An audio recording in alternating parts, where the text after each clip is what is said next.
powerful nobles in Europe, bishops in their finest robes, all gathered for a king's funeral.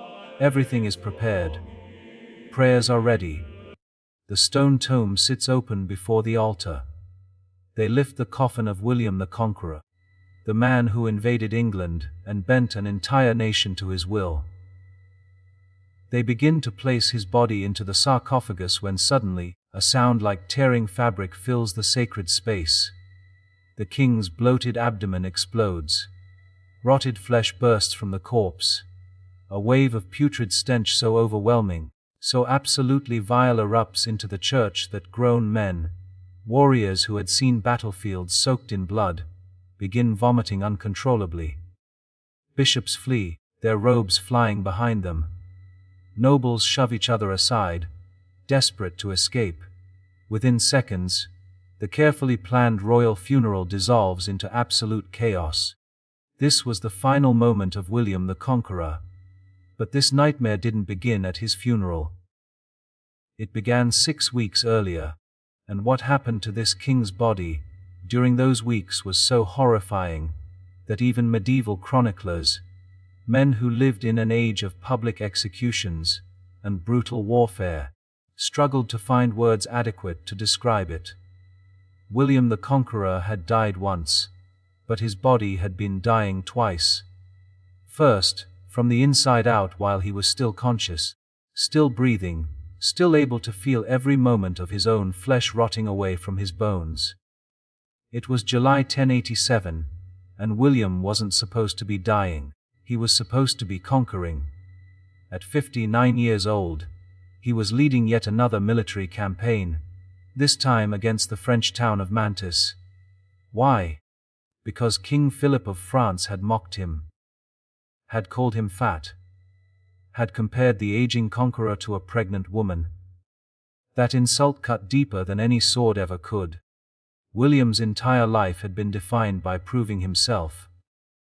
Born illegitimate, mocked as William the Bastard throughout his childhood, he had clawed his way to power through sheer violence and will. He had taken Normandy by force, invaded England, crushed every rebellion, built an empire on the bodies of his enemies. And now some French king dared mock his weight. Mantes would burn. William would make sure of that. The siege was proceeding exactly as planned. The town was surrounded. Buildings erupted into flames. The screams of people trapped inside their burning homes filled the air. Smoke billowed into the summer sky, thick and black.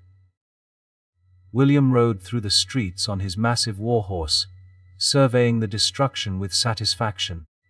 For a man who had spent his life conquering, this was just another victory, another message sent to anyone who dared disrespect him.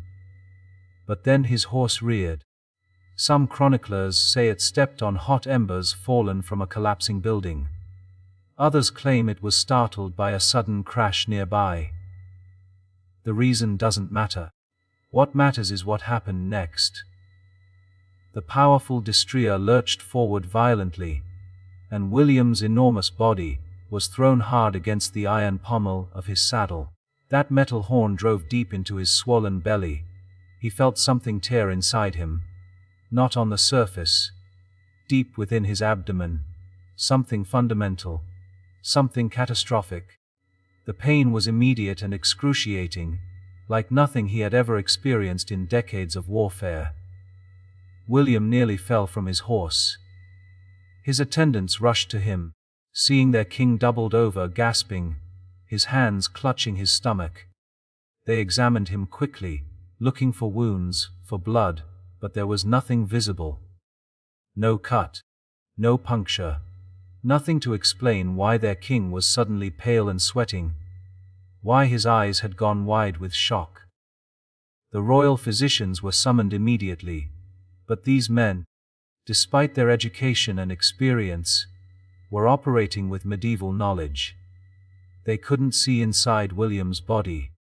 They couldn't understand that the impact had ruptured his intestines, torn internal organs, and unleashed something far deadlier than any weapon on a battlefield. Bacteria. Billions upon billions of bacteria, that normally lived harmlessly in his gut, were now flooding into his abdominal cavity, an environment where they absolutely should not be. William refused to show weakness. Even in agony, even knowing something was terribly wrong, he ordered his men to transport him back to Rouen, to the priory of Saint Gervais, where he could recover in privacy. That journey was torture. Every movement of the litter that carried him sent waves of pain through his body. By the time they reached Rouen, William was burning with fever, delirious, his massive body already beginning its transformation into something monstrous. His physicians tried everything medieval medicine could offer. They bled him repeatedly, believing bad humors needed to be released. They applied poultices made from herbs and animal fat. They gave him concoctions meant to balance his bodily fluids. They prayed. Nothing worked. Because while they treated him with leeches and prayers, inside William's body, a war was being lost at the cellular level. The ruptured intestines had released digestive enzymes and fecal bacteria into his peritoneal cavity. Peritonitis set in, causing his abdominal lining to become inflamed and infected. His immune system fought desperately, but in 1087, without antibiotics, this was a battle that could not be won. The infection spread rapidly through his organs. His liver, his spleen, his kidneys all began to fail. Blood flow to his intestines decreased, and tissue started dying. Gangrene took hold, both the wet gangrene where tissue rots from infection and gas gangrene, where bacteria produce bubbles of methane and hydrogen sulfide within the flesh itself. Within days of the accident, the true horror became visible. William's abdomen began to swell, not like normal swelling from injury. This was grotesque, unnatural. His belly distended like it was being inflated from inside, stretching the skin tight and shiny. The flesh changed color, first red, then purple, then patches of black where the tissue underneath had completely died. But the worst symptom, the one that would define his final weeks, was the smell. The odor emanating from William's body wasn't like anything his attendants had encountered before. It was the smell of death, but death that had arrived too early, claiming its victim piece by piece while he still lived. It was the smell of necrotic tissue decomposing, of gas gangrene releasing sulfur compounds, of bacteria breaking down protein and fat into putrescine and cadaverine, the chemicals literally named for their association with corpses. That smell filled William's chamber, seeped into the corridors, pervaded the entire wing of the monastery. Servants who were assigned to care for the king would enter his room, and immediately begin gagging. They held cloths soaked in vinegar and herbs over their faces, but nothing could mask that overwhelming reek of putrefaction. Some would retch. Others would vomit, and increasingly, they simply refused to enter at all. William was conscious through all of this. That's what made it so much worse than simply dying. He could feel his body rotting. He could smell his own decay. The pain was constant, unbearable. Medieval chroniclers, who were not prone to exaggeration about such matters, recorded that his screams could be heard throughout the monastery. He begged for death, pleaded for release from the agony. But death was taking its time with William the Conqueror. His skin turned grayish, the color of spoiled meat. His face, once full and ruddy, became gaunt and hollow. His eyes sank deep into their sockets. Dark patches appeared where the flesh beneath was dying. He was literally rotting alive, his body consuming itself, while he remained horribly, cruelly conscious. For a man who had built his entire identity on physical power, on the ability to dominate through force and will, this was psychological torture as profound as the physical agony. William had never been helpless in his life. Born as an illegitimate son, he had fought from childhood to claim power. His enemies had mocked him as William the Bastard, and he had answered with violence.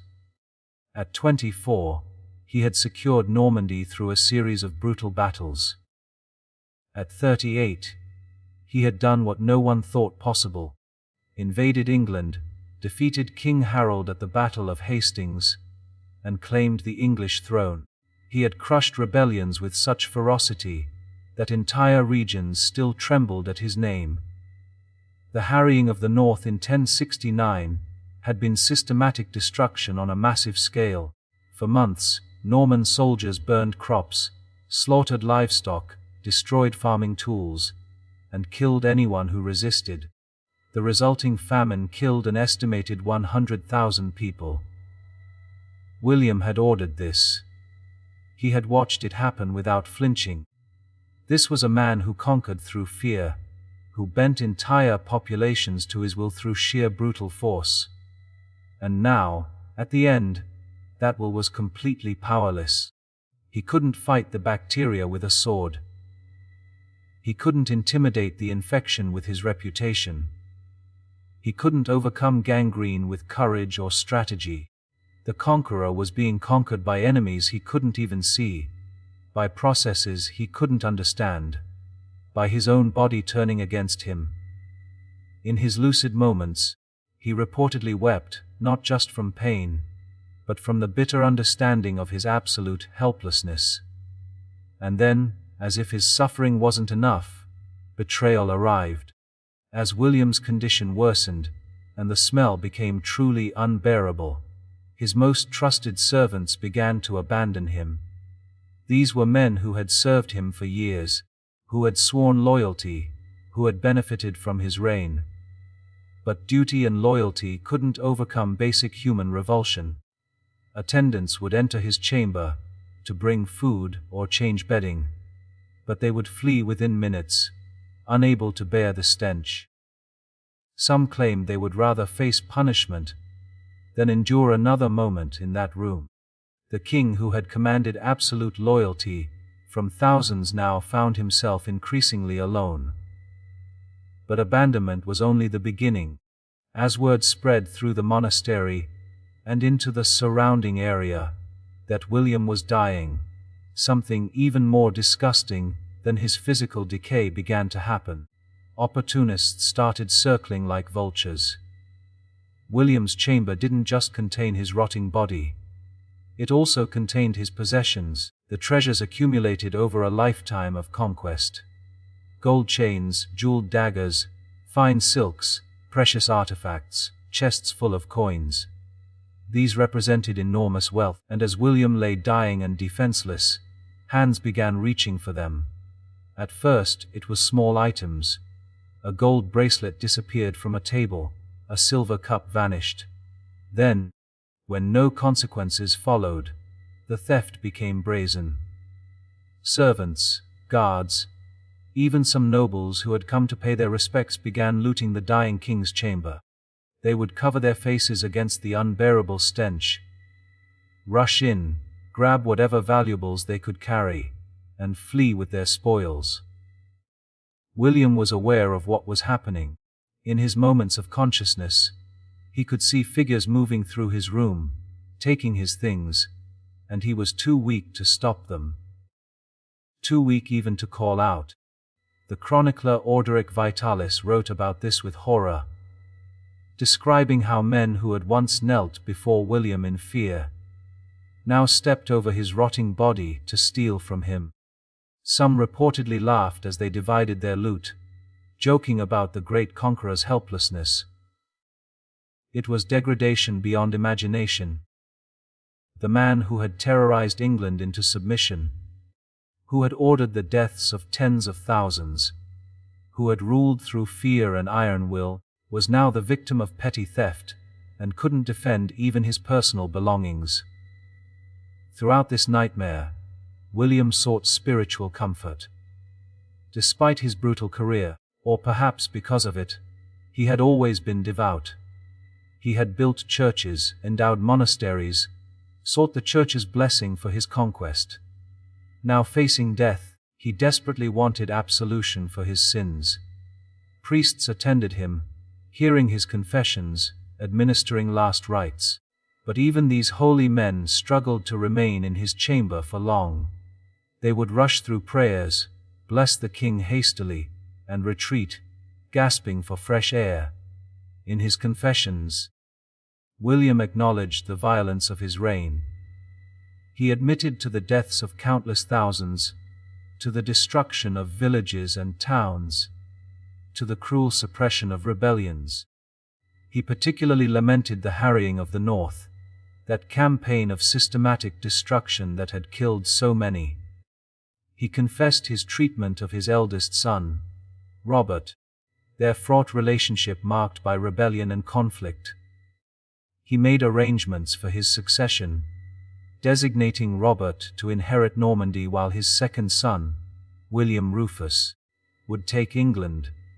His third son, Henry, would receive only money, a decision that would lead to years of fraternal warfare. As July turned to August, William's body continued its grotesque transformation. The swelling in his abdomen grew worse, his belly distending to an enormous size. The skin stretched so tight it became translucent in places, revealing the horror beneath. The discoloration deepened, patches of black spreading across his torso. The smell intensified to the point where people in the monastery's courtyard could detect it. Birds reportedly avoided flying over that section of the building. The very air seemed poisoned. On September 9, 1087, William the Conqueror finally died. According to witnesses, his death came at dawn as the bells of Rouen cathedral rang for morning prayers. The sound apparently stirred him to consciousness one final time. He attempted to raise his hands in prayer, mumbled something about commending his soul to the Virgin Mary, and then his breathing stopped. After weeks of agony, after rotting alive while fully conscious, death came almost peacefully. But the horror wasn't over. The moment William died, the last of his attendants fled. They abandoned his body immediately, leaving it alone in that stinking chamber, surrounded by the possessions that hadn't yet been stolen. For hours, possibly for most of the day, the corpse lay unattended in the late summer heat. The bacteria that had killed him continued their work with renewed vigor now that his immune system had shut down completely. The body that had been decomposing while he lived now began decomposing in earnest. The problem facing those responsible for William's funeral was unprecedented. They had the body of a king, which demanded royal honors and ceremony, but that body was so decomposed and malodorous that no one wanted to approach it. The embalmers who were summoned took one smell and refused the task. Eventually, a local knight named Herluin agreed to organize the funeral in exchange for substantial payment. It was a job no one else would accept. Herluin arranged for the body to be roughly prepared and placed in a lead-lined coffin designed to contain the smell. Even this process was nightmarish. Those who had to touch the corpse reported that the flesh was soft and yielding, that pieces came away in their hands. The body was wrapped in layers of cloth soaked in wine and spices, but nothing could truly contain that stench. The coffin was sealed as quickly as possible, and the funeral procession set out from Rouen to Caen, where William had requested burial, at the Abbey of Saint Etienne. The journey was supposed to be a solemn tribute to the great conqueror. Instead, it became a race against decomposition. The sealed coffin was loaded onto a wagon, but the smell leaked out anyway. As the procession moved through the Norman countryside, peasants and townspeople who had gathered to pay respects found themselves gagging and fleeing. Some chroniclers recorded that people threw flowers toward the procession, not as a sign of respect, but in a desperate attempt to counter the odor. Dogs that approached the funeral wagon would howl and run away. When the procession reached Caen, disaster struck. A fire had broken out in the town, possibly started accidentally, and the funeral party had to wait while it was extinguished. The coffin remained in the summer heat for additional hours. Inside that sealed lead container, the processes of decomposition accelerated dramatically. Gases built up within the bloated corpse. Pressure increased. By the time the funeral could finally proceed to the abbey church, the situation had become dangerous. The church of St. Tyne was crowded with nobles, bishops, and clergy who had gathered to honor the deceased king. Despite rumors about the condition of the body, protocol and respect for the throne demanded their presence. The church was decorated with appropriate solemnity. Incense burned. Prayers were prepared. The stone sarcophagus sat open and ready before the altar. Everything was arranged for a dignified royal funeral, but dignity was about to become impossible. The pallbearers carried the heavy lead coffin into the church and approached the sarcophagus. The first problem became immediately apparent. Despite the lead lining, a terrible smell was emanating from the coffin.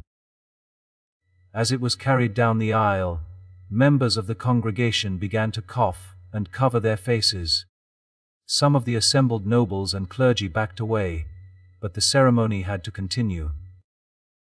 The coffin was placed beside the sarcophagus, and priests began the funeral rites.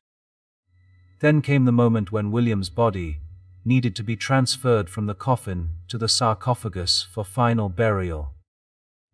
The pallbearers opened the lead coffin, and the smell that had been partially contained was suddenly released in full force into the enclosed space of the church. The reaction was immediate and violent. People throughout the congregation began to retch. Some vomited. Others moved toward the doors.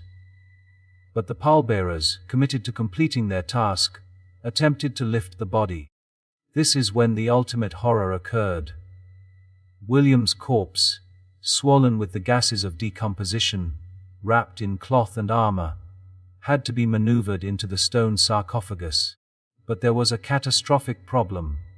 The sarcophagus had been prepared years earlier, when William was younger and fitter.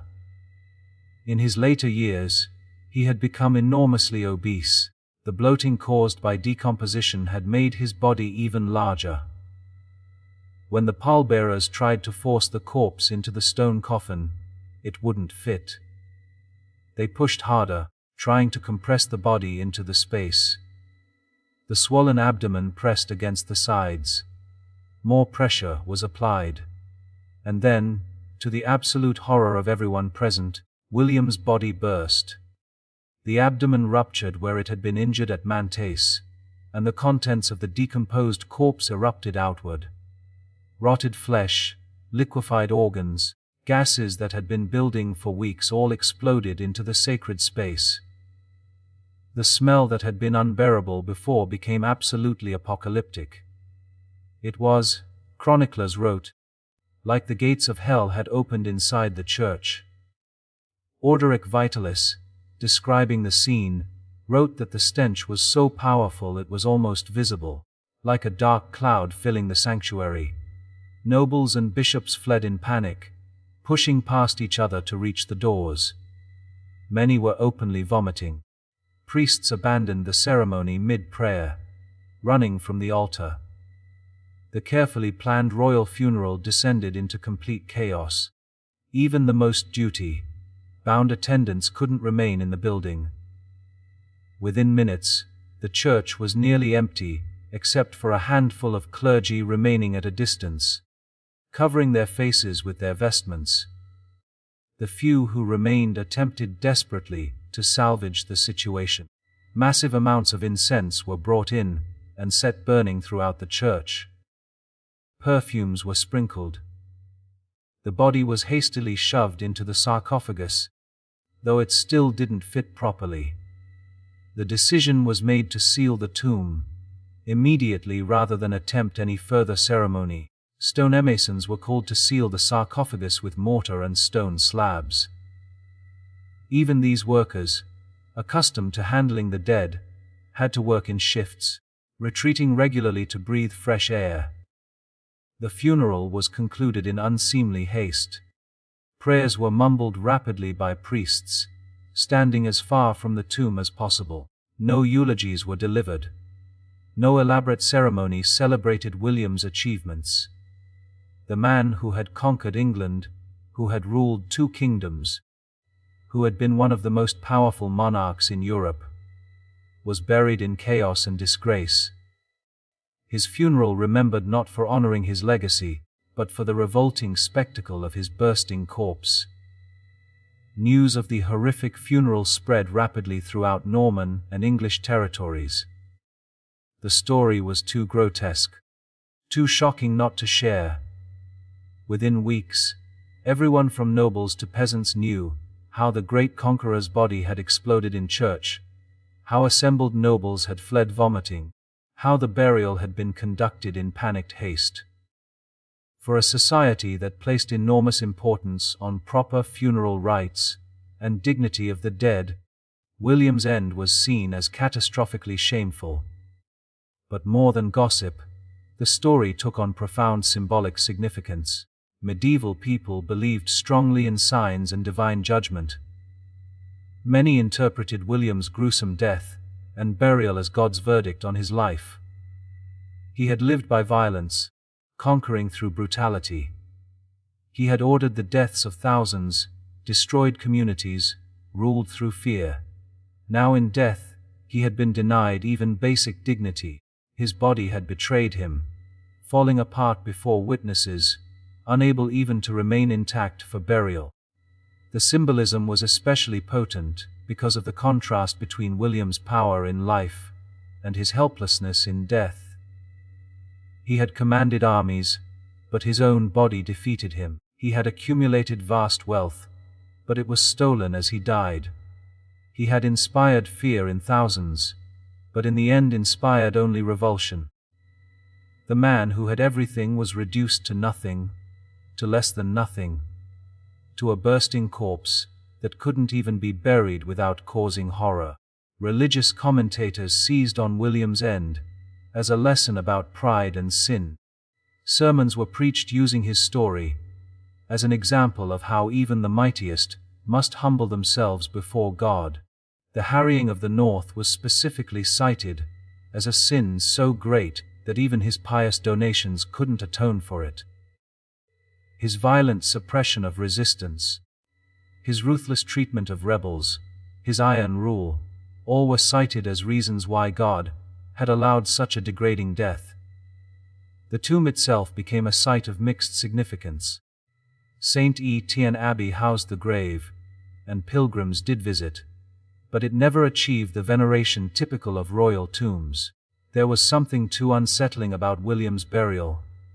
The story of the bursting corpse was too well known, too horrifying. Instead of inspiring devotion, the tomb inspired unease. Over the centuries, William's tomb suffered various indignities that echoed his burial. In 1522, during renovations, the tomb was opened and disturbed. In 1562, during the French Wars of Religion, Calvinist forces completely destroyed it. The bones were scattered, lost or destroyed. Only a single thigh bone was reportedly saved. When a new monument was erected in the 19th century, it contained only that single bone. The conqueror's final resting place is almost empty. The man who claimed so much territory has less than a complete skeleton to mark his grave. The medical reality of William's death can now be understood with modern knowledge, making it even more horrifying. The injury from the saddle pommel ruptured internal organs, probably his intestines and possibly his spleen or liver. This released intestinal bacteria into his abdominal cavity. Peritonitis developed rapidly. Without antibiotics, the infection spread through his organs. Gangrene followed, both gas gangrene producing bubbles within tissue, and wet gangrene where tissue dies and rots. William's obesity worked against him. More tissue meant more infection. Poor circulation allowed gangrene to spread. The abdominal fat provided an excellent environment for bacterial growth. When he died, gases produced by bacteria built up pressure inside his corpse, especially in the heat. The rupturing during the funeral was almost inevitable. Modern medicine would have saved William easily. Antibiotics would have stopped the infection. Surgery could have repaired injuries and cleaned infected tissue. But in 1087, internal injuries were death sentences.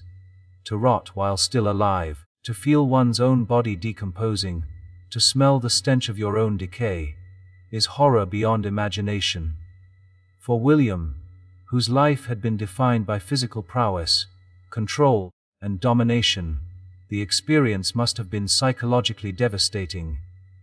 He was forced to confront not just mortality, but helplessness. His body became his enemy in a way no external foe had ever been. The story endures because it touches fundamental fears about bodily betrayal. We can fight external enemies, but when our own flesh becomes the problem, there is nowhere to turn. William's death taps into primal fears that resonate across centuries. It's why chroniclers documented every detail, why historians retell it, why modern audiences remain fascinated. The grotesque details speak to something fundamental about human vulnerability. The story also serves as a stark reminder of the limits of power. William achieved what many thought impossible. He invaded England and made himself its king. He held that throne through political acumen and ruthless force. He reshaped English society, introducing Norman feudalism, conducting the Domesday Survey, building castles throughout the land. His impact was profound and lasting. The English language itself was permanently altered by his conquest. Yet all that power couldn't save William from a simple accident and bacterial infection. The armies he commanded couldn't fight microorganisms. The castles he built provided no defense against peritonitis.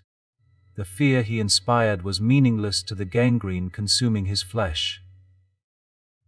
The conqueror was conquered by enemies he couldn't see.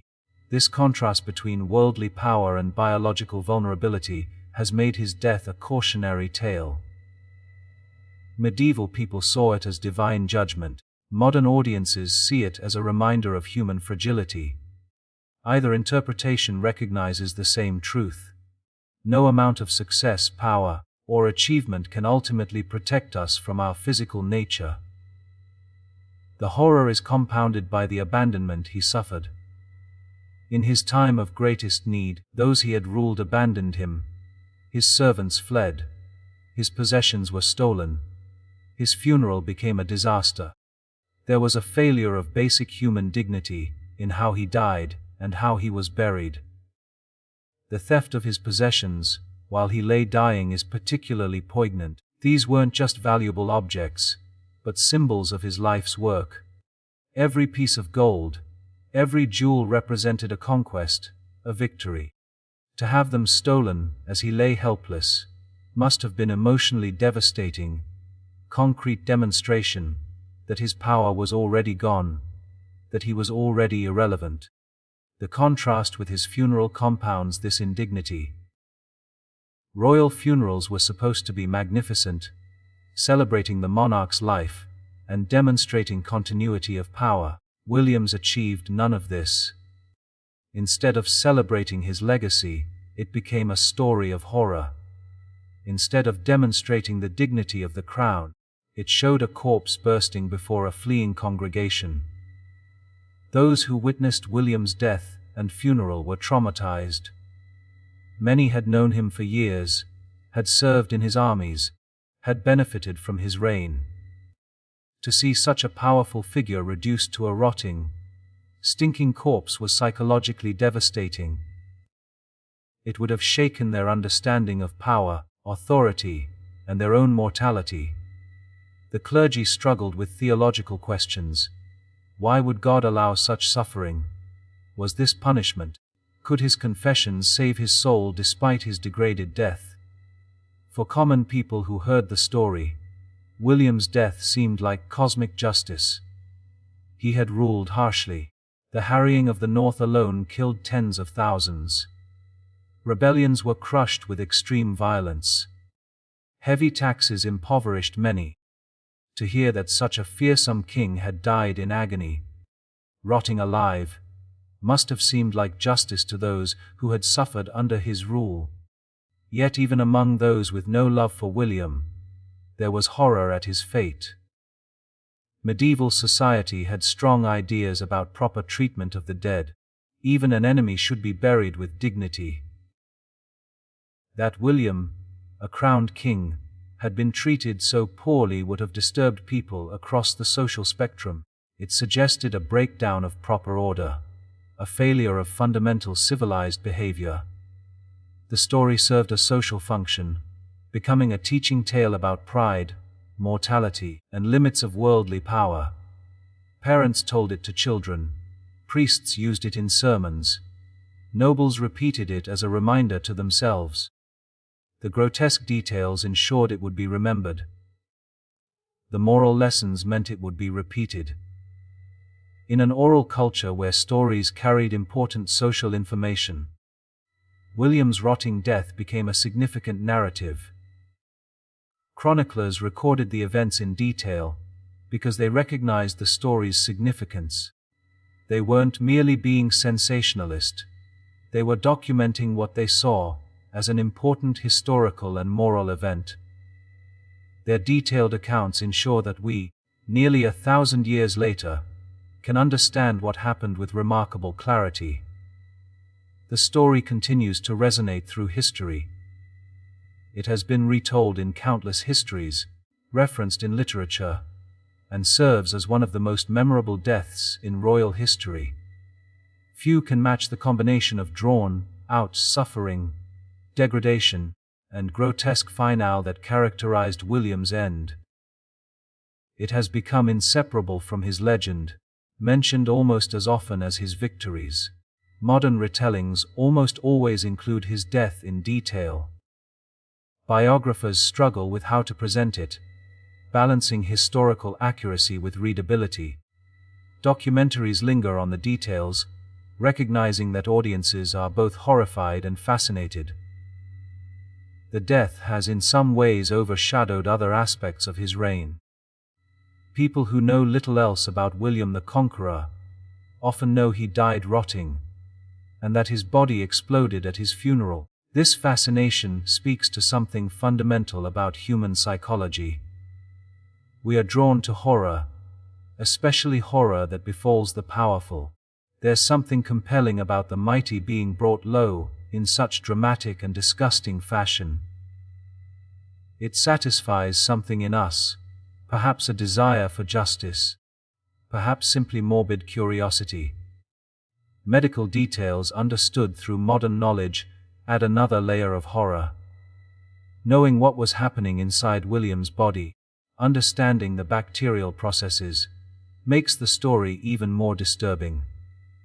We can comprehend the slow tissue death, the spreading infection, the building gases in ways medieval people couldn't. This knowledge makes it no less terrible, only more precisely terrible. The death of William the Conqueror stands as one of history's most horrifying royal deaths. It wasn't a clean death in battle, which might have been celebrated as heroic.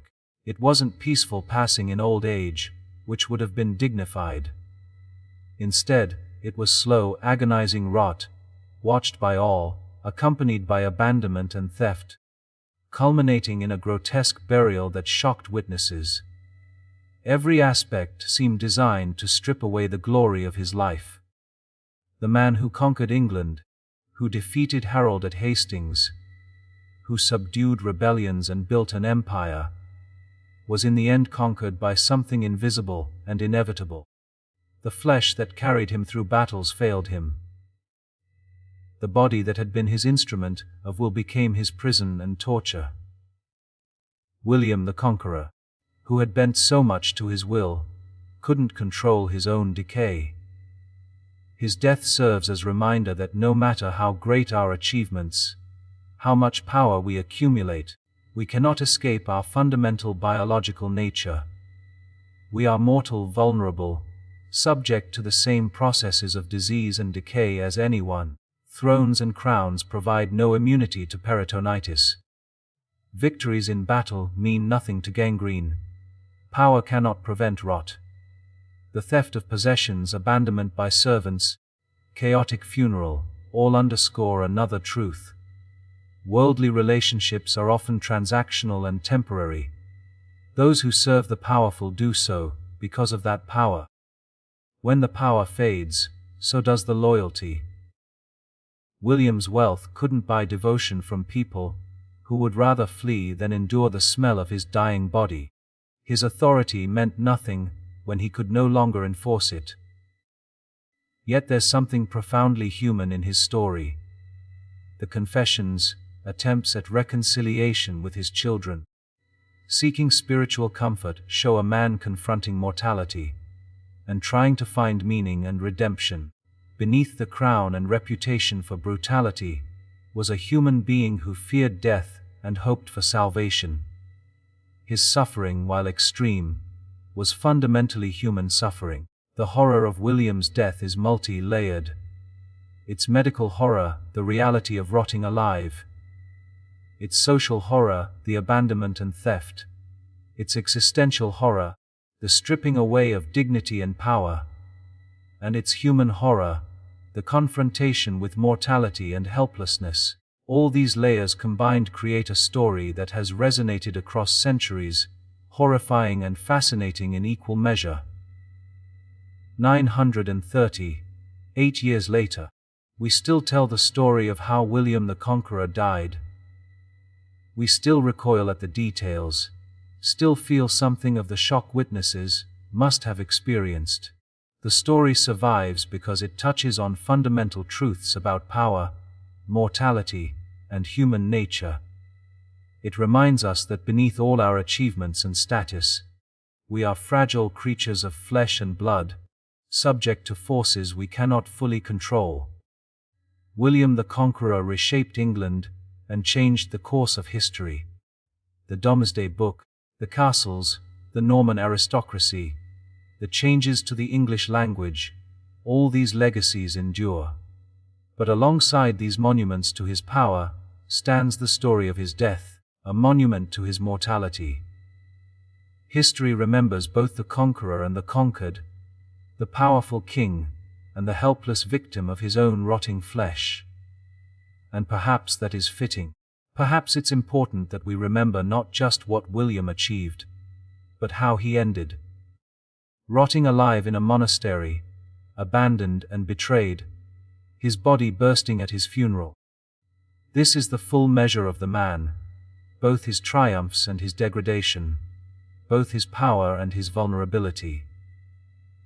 The reign of William the Conqueror transformed medieval Europe, but his death transformed our understanding of power and mortality. He conquered kingdoms but was conquered by bacteria. He inspired fear, but ended by inspiring revulsion. He accumulated wealth but died robbed. He commanded loyalty but was abandoned. He sought dignity but found degradation. In every way his death was the opposite of his life, and that contrast is what makes his story so powerful and so disturbing. The conqueror, in the end, was conquered by the one enemy no one can defeat: death itself, made all the more terrible by arriving slowly, painfully, and publicly, reducing a king to a rotting corpse that couldn't even be buried without causing horror. This is the legacy of William's death, a legacy as enduring as any of his